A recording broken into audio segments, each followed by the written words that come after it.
Hello, friends, and welcome into NFL Daily. I am Tom Downey, back once again with a 2020 NFL mock draft. At number 1, I got the Bengals taking Joe Burrow. As long as they don't achieve peak Bungle and win too many games down the stretch, they should probably take the franchise quarterback that this team desperately needs. Clearly, it ain't Ryan Finley. It's also not Andy Dalton. Might be good enough to win you a couple games right now, but get Burrow, I think you absolutely should. So who should the Bengals draft? I think there are two main contenders right now, especially in light of Tua's injury. More on that coming up. B for Burrow, Y for Young. I believe Chase Young is the better player, but positional value matters. You can get the franchise quarterback if you think that's what Joe Burrow is. I believe he is. Then you take it. I'm stepping in my B for Burrow. Number 2 with the order, by the way, based on the current draft order.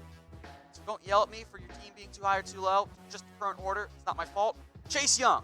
And if the Giants are smart, you get the number 2 overall pick. The difference between getting Chase Young and having to settle for a different player, be it Andrew Thomas, even a Derrick Brown, or an AJ Epinesa, kind of like missing on Bosa last year and ended up with Cleveland Ferrell. Pretty big change there. Young's fantastic. He's the best player this year. If you can get him at number 2 for the Giants, you're ecstatic. Number 3, I thought about going receiver here. I'm going to go tackle Andrew Thomas. He can slot in at left tackle. They need one because Trent Williams' future, not with the Redskins. Maybe they trade him for a second and get back in that round for this year's draft. Number 4, Tua. I don't know what to do with him. I honestly don't. His draft stock is such a giant question mark. Will he go pro? Will he not? I think he goes pro. What's the hip status like? How injured is he? The Dolphins liked Tua before the injury, and I think they're one of the teams who might be willing to gamble on him of, hey, let's bring him in, give him time to rehab. Maybe we get him back this year. Maybe we don't. It is such a gigantic question mark that the next question is really tough to answer. Namely, where would you actually draft Tua? Would you take him top 5? Would you take him top 10? Would you take him at all in the first round? Let me know what you guys think. It's obviously too early to decide, but I'm a big fan of Tua on the field. The injuries are the big red flag. His draft status will probably be determined less by a team scouts and front office and more by the team doctor. Number 5, Derrick Brown, the Falcons defensive tackle. I know he only has 4.5 sacks. Auburn fans know what I'm talking about here because I know you guys watch it. If you watch an Auburn game, just watch for number 5. That's Brown's number. He is the defensive tackle. The production doesn't show how actually impactful Derrick Brown is. He's fantastic. I love him. If you're the Falcons, you got to go, I think, defensive line. You go edge. I'm going to go DT here. Get the better player at number 5. Number 6, Jeffrey Okudah, Detroit. Assuming they keep their front office and coaching staff, they want to play man-to-man. Pretty tough when your number 2 corner is not that good. Bring in Jeffrey Okudah. It's a perfect fit for Detroit. I like that pick there at number 6. All right, the Cardinals, number 7, AJ Epinesa out of Iowa, has kind of rehabbed his stock a little bit as of late. Was a little slow to start the year, got things going again. I don't love his fit necessarily in that Cardinals scheme, but it's good enough. And I think if you're Arizona, take him, get that passion, because you guys know I am a big fan of some of their guys right now, namely Chandler Jones. 37-year-old Terrell Suggs cannot be your number 2 forever. All right, number 8, Isaiah Simmons, the linebacker out of Clemson. You got Miles Jack. I don't think Telvin Smith's going to come back to this team. I don't think you can bank on that. Simmons is a special athlete. He and Derrick Brown are going to be 2 of my favorite players that I will have in the top 10. So they end up going inside that range, but for Jacksonville, I think it's a really strong fit. Now, if you're a Clemson fan, you're going to see a lot of your guys taking these next couple of years. And if you just like college football, and that's why you're watching the video, we got some deals for you. Chatsports.com/NCAA gear. Go check it out. Jerseys, hoodies, all kinds of items are on sale, up to 50% off at chatsports.com/NCAA gear. And if you just want NFL stuff, we got you covered. Jerseys are on sale as well at chatsports.com/NFL jersey. I do not know how much longer that sale will be going on, so get in while you can at chatsports.com/NFL jersey. Number 9, If the Jets lose Robbie Anderson / choose to not bring him back, you got to get a dynamic playmaker. You could go Jerry Jeudy. Let's mix it up, though. Let's have CeeDee Lamb be wide receiver 1 off the board this time around.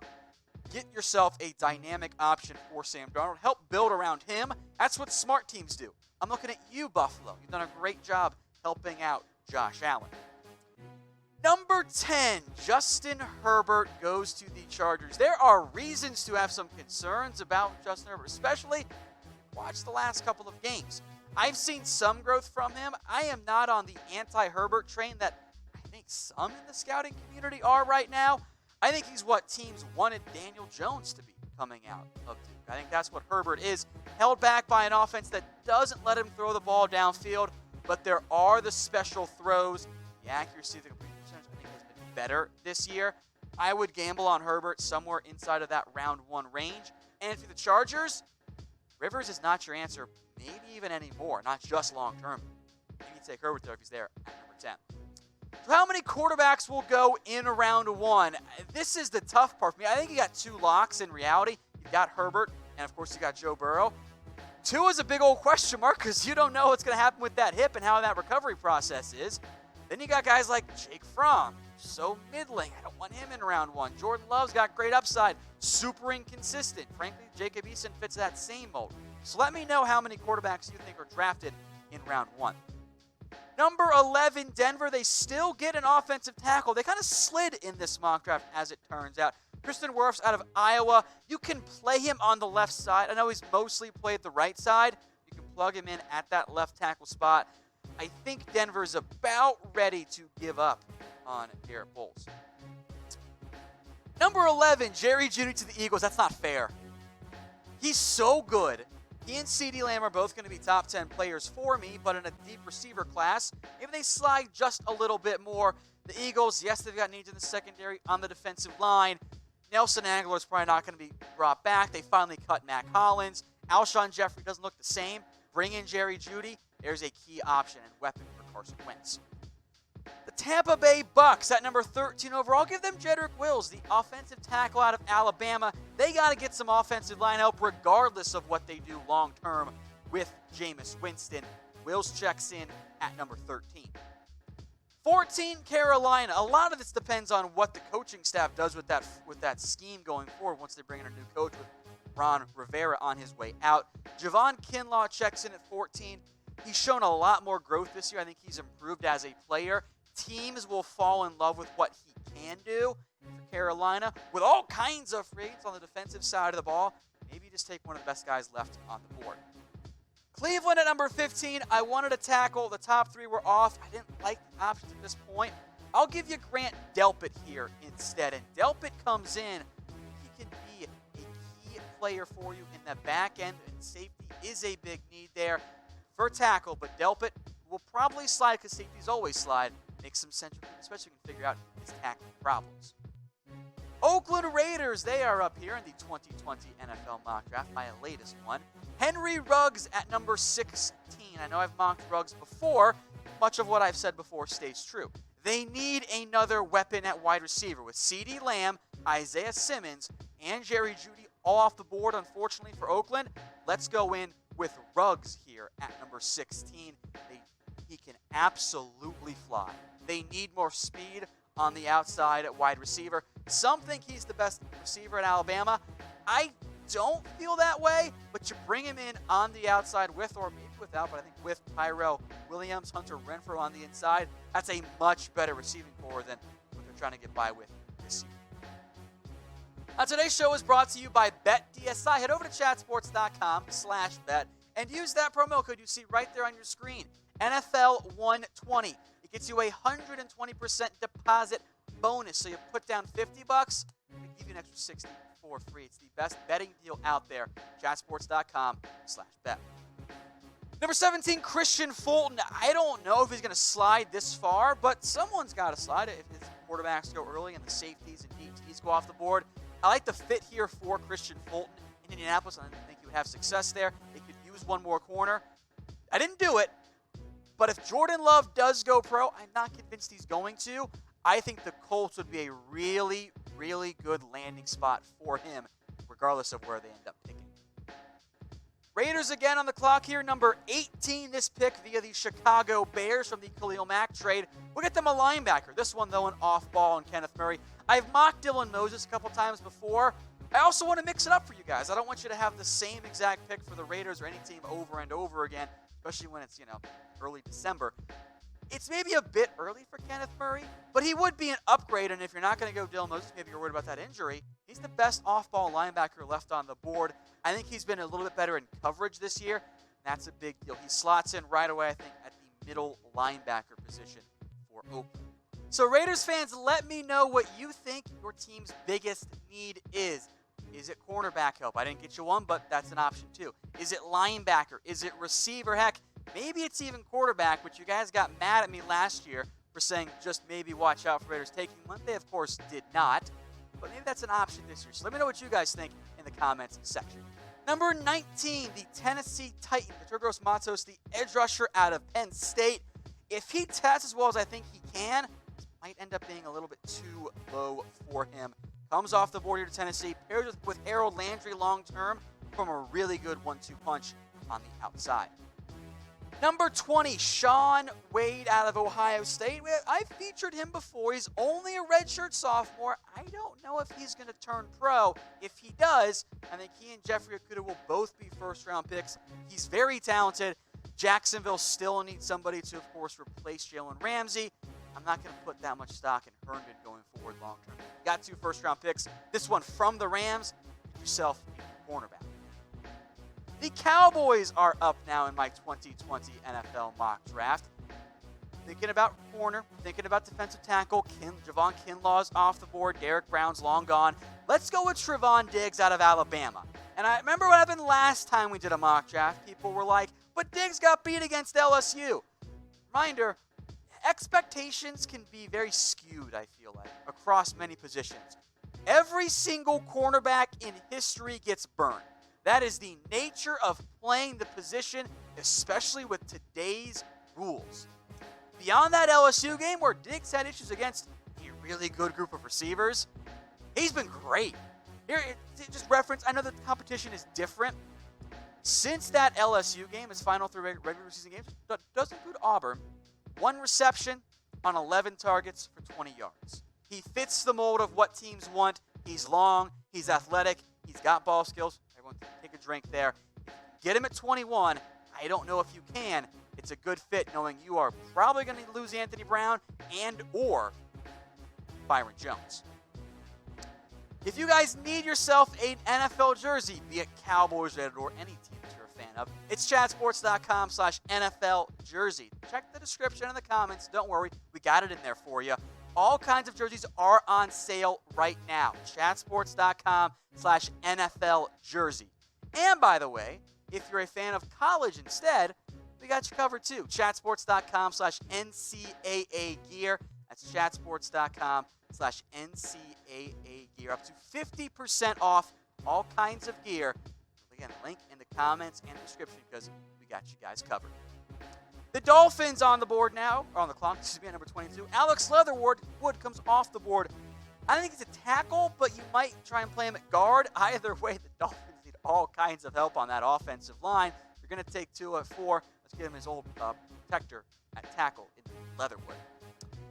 23, C.J. Henderson goes to the Minnesota Vikings. We've been watching Xavier Rhodes, right, lately? He ain't the same guy. Can't count on Holton Hill. Henderson, there are some concerns about his game. I think he fits what teams want, and the Vikings love going cornerback early, so keep that one in mind there at number 23. The Chiefs are up now at number 24. Paulson Adebo out of Stanford. He started the year well for like that first game, had some hype coming in, and then got beat a couple of times. That UCF game against now declared Gabriel Davis, not great. But there is still plenty of talent there for Paulson. The Chiefs desperately need cornerback help. It gets, I think, a little bit thin outside of those first couple of guys there. You got to find some help there. If the Chiefs don't sign somebody in free agency, you're almost forced into going cornerback in round 1. Maybe it's a bit early for Paulson Adebo, but not that early in the end. 25, Jonathan Taylor to the Miami Dolphins. I'll let you guys in on a secret. Kalen Ballage sucks at football. gotta go. And Patrick Laird, he ain't the answer either. So if you want to have a good ground game, why not take Jonathan Taylor or DeAndre Swift or Travis Etienne? Get yourself an actual competent running back in there. Number 26, T. Higgins to the Buffalo Bills. I really like this fit. Josh Allen doesn't really have a big outside threat at wide receiver. Higgins fits that mold really, really well. I think he's going to go in round 1. The question is it more like 26 or more like 16? 27, the Green Bay Packers. One of my favorite players to watch, Laviska Shenault, when he's healthy, can do almost everything for you on offense. Done it for Colorado. Wildcat quarterback, running back, H-back, receiver, inside and out. Put him on the Green Bay Packers.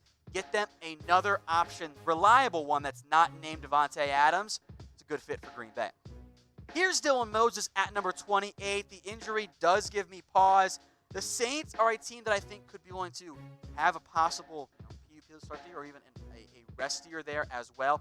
I think that makes a lot of sense here for the New Orleans Saints at number 28 overall.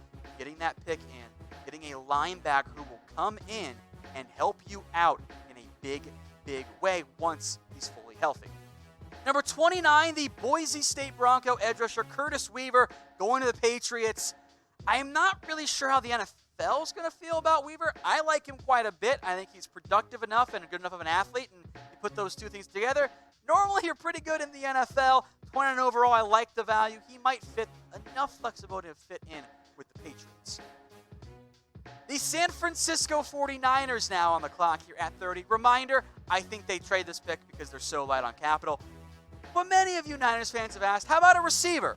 Here you go. Devonta Smith. Part of a stupid, unfair, good. We need to look into how Alabama got all 4 of these guys in at wide receiver. We've mentioned Henry Ruggs and Jerry Jeudy there. They're already off the board, of course. Jalen Waddle, not draft eligible. Devonta Smith is right there with them as being all these guys really should be first-round picks. He has the best hands of that group at Alabama. I think he'd be a great fit in the Kyle Shanahan system. And heck, find a way to set this up. Have Devonta Smith. Maybe you bring back Emmanuel Sanders. You have Deebo Samuel too. I like that grouping at wide receiver, and you don't have to play Dante Pettis anymore. So Niners fans, grade this mock draft pick for me. A, B, C, D, or F. Let me know what you guys think. If you have somebody else in mind, fire off in the comment section. Full disclosure, they might already be off the board. The Seahawks at number 31, Julian Okwara, the edge rusher. I know they just drafted one in LJ Collier. They got a bunch of guys who are free agents. Ziggy Ansah, Jadeveon Clowney. Let's even say they bring back Clowney, lose Ansah. Collier can't get on the field. It's a bad pick, at least so far. Okwara, a different type of player, fits more of that Ansah role where he can come in off the edge as a true, if a bit undersized guy. A different type of edge rusher fits what Seattle needs right now. And then finally, the Baltimore Ravens, at least for round 1. We got some round 2 picks coming up here. Clavon Chasen out of LSU. If Kenneth Murray or Dylan Moses is there, maybe that's the pick for Baltimore. Maybe they just trade down here. But Chasen at number 32 overall, I think makes sense. He's shown flashes this year.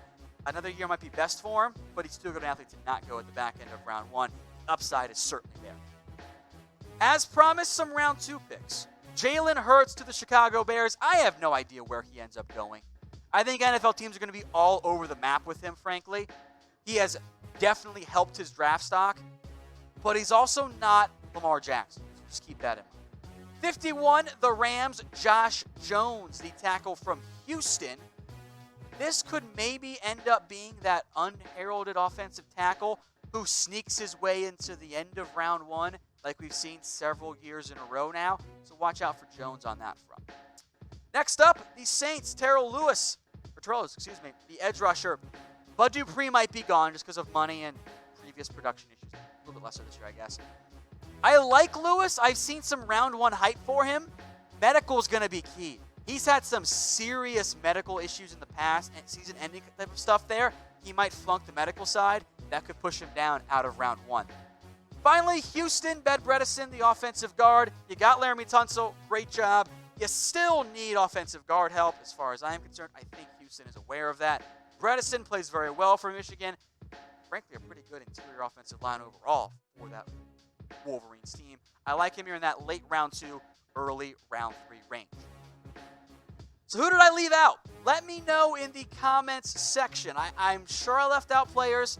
I apologize profusely. We'll have some nice discussion about other NFL draft players, so hit me up in there in the comments section.